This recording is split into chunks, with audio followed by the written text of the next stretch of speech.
Hello সবাইকে, প্রিয়াঙ্কা কর চ্যানেলে আবার একটা নতুন ভিডিওতে তোমাদেরকে অনেক অনেক স্বাগত জানাচ্ছি। আজকে রবিবারের ভিডিওটা আপলোড দিতে একটু দেরি হয়ে গেল। ছেলে তো পরীক্ষা চলছে, পরীক্ষার মধ্যে একটু ব্যস্তও আছে, ঘরেও একটু কাজকর্ম ছিল, তাই ভিডিও বানানো ছিল, এডিটিং করা হয়নি। চান টান সব কমপ্লিট হয়ে গেছে, রান্নাবান্নাও কিন্তু হয়ে গেছে। দুপুরবেলা থেকে ভিডিওটা বানাচ্ছিলাম।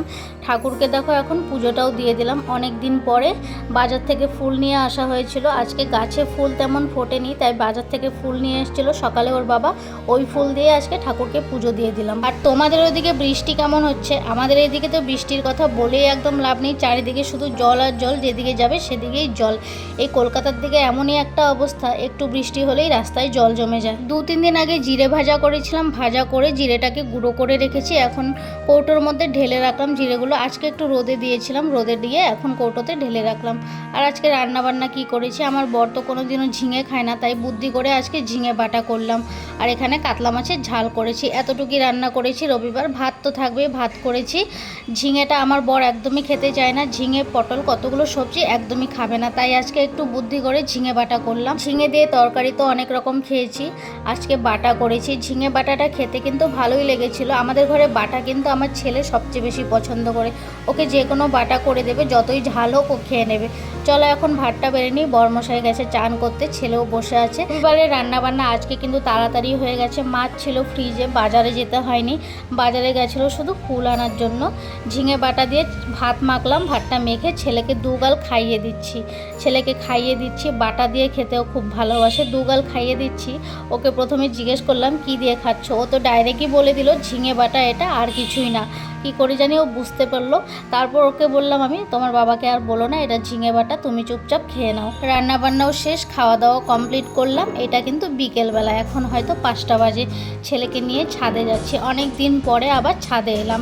বিকেলবেলা ছাদে আসার কারণ একটাই হলো, কাপড় কেচে দিয়েছিলাম আমি না, আজকে বর সব কাপড় কেচে দিয়েছে। আমার শরীরটা একটু ভালো ছিল না, ওই যে ঠান্ডা লেগেছে, তার জন্যই বর কেচে দিয়েছে। অনেক কাপড়ই কাচা হয়েছে, সেগুলো সব ব্যালকনিতে মেলা আছে। আর এই যে পর্দাগুলো তো আর ব্যালকনিতে মেলা যাবে না, অনেক বড় বড়, তাই পর্দাগুলো এখানে মেলা হয়েছে ছাদে। একটা শার্টও ছিল সঙ্গে, ছেলে আর আমি দুজনে এলাম কাপড়গুলো নিয়ে যেতে। অনেক দিন পরে ছাদে এসেছি, বেশ ভালোই লাগছে।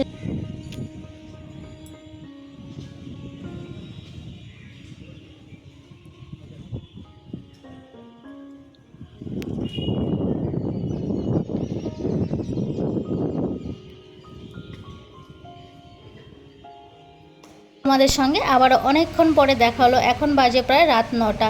ছেলে বলছিল পিৎজা খাওয়ানোর জন্য ওকে পিৎজা অর্ডার করে দিতে, কিন্তু আমাদের এই জায়গাটার লোকেশনে ডমিনোস থেকে পিৎজা আসে না, সুইগি জোম্যাটো এসব থেকে অর্ডার করলে আসে। আর সুইগি জোম্যাটোর পিৎজা খেতে একদমই ভালো লাগে না, তাই একটু বাইরে যাচ্ছিলাম পিৎজা খাওয়ানোর জন্য ওকে। কিন্তু আমাদের যেতে যেতে বেজে গেছে রাত 9টা। সন্ধ্যেবেলা থেকেই ভাবছিলাম যাব, কিন্তু রাস্তায় জল, তার মধ্যে আবার বৃষ্টি পড়ছিল। একবার ভাবছি যাব, একবার ভাবছি যাব না, এইসব করতে করতেই রাত 9টা বেজে গেছে। যাই হোক, রাত 9টার দিকে সবাই মিলে রেডি হলাম। আমি তো রেডি হয়ে গেছি, ছেলে আর ওর বাবাও রেডি হয়ে গেছে। এতদিন গরম ছিল, তখন ভাবতাম বৃষ্টি কেন হচ্ছে না, গরম কেন কমছে না। আর এখন যেই না একটু গরমটা কমেছে, বৃষ্টি পড়ছে, বৃষ্টি পড়লেও গরমটা তো থাকেই মোটামুটি। এখন আবার মনে হচ্ছে কেন এত বৃষ্টি পড়ছে। রাস্তার অবস্থা তোমাদেরকে দেখাচ্ছি। ঘর থেকে কিন্তু বেরিয়ে পড়লাম, আমরা টোটোতে উঠেছি। আমাদের পুরো বিল্ডিংয়ের নিচ থেকে নিয়ে বাজার পর্যন্ত জল। আমাদের এদিকে রাস্তাগুলোর অবস্থা খুবই খারাপ, একটু বৃষ্টি হলেই জল জমে যায়। এত জল জমে একদম বলার মতো কিচ্ছু নেই। স্কুল টিউশন যেতে খুব অসুবিধা হয়, একবার জল দিয়ে গেলে মনে হয় না আর যাই দ্বিতীয়বার। স্কুলে একবার দিয়ে এলে তো মনে হয় দ্বিতীয়বার আর ছেলেকে আনতেই যাব না, কিন্তু যেতে তো হবেই। এত জলের মধ্যেও, জল তো আগে অনেক ছিল, এখন একটু কমেছে। হ্যালো, কথা বলতে বলতে কিন্তু আমরা পৌঁছে গেলাম রেস্টুরেন্টে। দুবার টোটোতে উঠতে হয়েছে, একবার ঘর থেকে নিয়ে লেভেল ক্রসিং পর্যন্ত আসলাম টোটো করে, তারপর আবার সেখান থেকে আরেকটা টোটো ধরে বালিখালে আসলাম। আমাদের কিন্তু আস্তে আস্তে প্রায় 9:30 থেকে 9:45 বেজেই গেছে। এসে মেনু কার্ড নিয়ে বসে পড়লাম। একবার আমি দেখলাম, তারপর আবার ছেলে দেখছিল, ওর বাবাও দেখলো। কোথাও গেলে কিন্তু বেশ মজাই লাগে, এভাবে ছুটির দিনে ফ্যামিলিকে নিয়ে বেরোতে ভালোই লাগে। আর খাবার দাবার কি আছে, সবসময় তো ঘরেও খাওয়া হয়, বাইরে গিয়ে যেটাই খাই না কেন বেশ ভালো লাগে, খুব সুন্দর লাগে যখন ফ্যামিলি একসঙ্গে থাকে। আমার ছেলের কথা তো বলে লাভ নেই, ওর খাবারের প্রতি এত নেশা নেই, কিন্তু ঘুরতে যাবে এটাই ওর সবচেয়ে বেশি ভালো লাগে। যাই হোক, আমাদের কিন্তু খাবার দাবার চলে এলো। ভিডিওটি কেমন লাগলো তোমাদের অবশ্যই ছোট্ট একটা কমেন্টস করেই জানিও। আর রাতের ডিনারে আজকে আমাদের ছিল এগ চিকেন রাইস। ছেলের জন্য নেওয়া হয়েছিল এগ চিকেন রাইস, আমাদের জন্য নিয়েছিলাম মিক্স রাইস, আর সঙ্গে ছিল চিলি চিকেন। ভিডিওটি কেমন লাগলো অবশ্যই লাইক করবে, কমেন্টস করবে, আর ভালো লাগলে শেয়ার করে দেবে, বেশি ভালো লাগলে শেয়ার করে দেবে। চলো দেখা হবে আবার একটা নতুন ভিডিওতে। আজকের জন্য ভিডিওটা এখানেই শেষ করে দিচ্ছি। আর যারা ফেসবুক থেকে দেখো তাদেরকে বলছি আমার পেজটিকে ফলো করে দিও। টাটা বাই বাই, আবার দেখা হবে নতুন একটা ভিডিওতে।